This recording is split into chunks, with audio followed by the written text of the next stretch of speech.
Alertas. The app was released in February 2020 and became especially popular during the COVID lockdowns. People would often document their findings through video and post them online. Sometimes people find downright creepy things or places, or even find themselves at the scene of a crime. A viewer named David sent me this first story and footage. It was August of 2020. The weather had been good, and so he and a friend decided to use Randonautica out of boredom. They generated 4 anomalies in total, since the first 3 were in someone's backyard or inaccessible locations. In the app, anomalies are points that can be either attractors or voids. Attractors are clusters of random points that are very dense, while voids are clusters with a very low density. The 4th anomaly looked promising, and so the 2 friends drove there. You could see on the screen the street they drove down, followed by the small path they went down after parking. The anomaly had a radius of 470 meters, so it was a fairly big area, but they didn't have to look around for long before making a bizarre and honestly creepy discovery. This is a photograph of the path they walked down, and as they walked down, they stumbled across a note stuck through a stick. On the outside of it, it read, "Write down your cell phone number." When folded open, it read, "I can give you a cell phone number or even an email address. Give me your mail address and I will send you it," with what it is referring to remaining unclear. So you can see, first of all, it says, write down your cell phone number. When you fold it open, ich kann dir eine Handynummer geben oder sogar eine E-Mail-Adresse. Gib mir eine Mailadresse und ich sende es dir. So it says somewhere along the lines, I can give you a cell phone number or even an email address. Give me an email address and I'll send it to you. So yeah, that was just hanging on this tree here, on this branch, this piece of paper. I'm gonna put it back. He ended up writing his number on the note and putting it back on the stick. Right next to the note were a bunch of bras lined up on a fallen tree branch with no explanation. So, yeah, that's a bunch of bras. In total, 1, 2, 3, 4, behind there, 5, 6. There are more. These items couldn't have been left there for more than a few days, as they were discovered on the 6th of August, and the last rainfall was 3 days earlier, yet the piece of paper showed no signs of ever having gotten wet.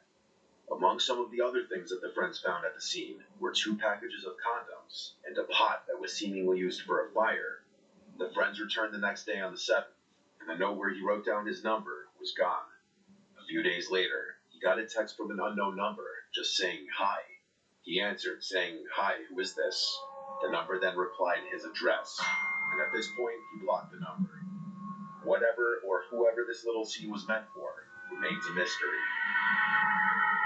I mentioned that there was a video that inspired Davey and her friends to try the app themselves. That video was filmed by a couple TikTok users, who each posted their own angles of the video. Guys, we found a suitcase at the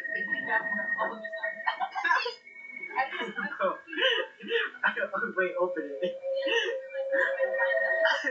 Open it. It's sweet. It stinks, y'all. Oh! Oh! Okay, so she's calling the police so we can see if it's actually a dead body or it's just food.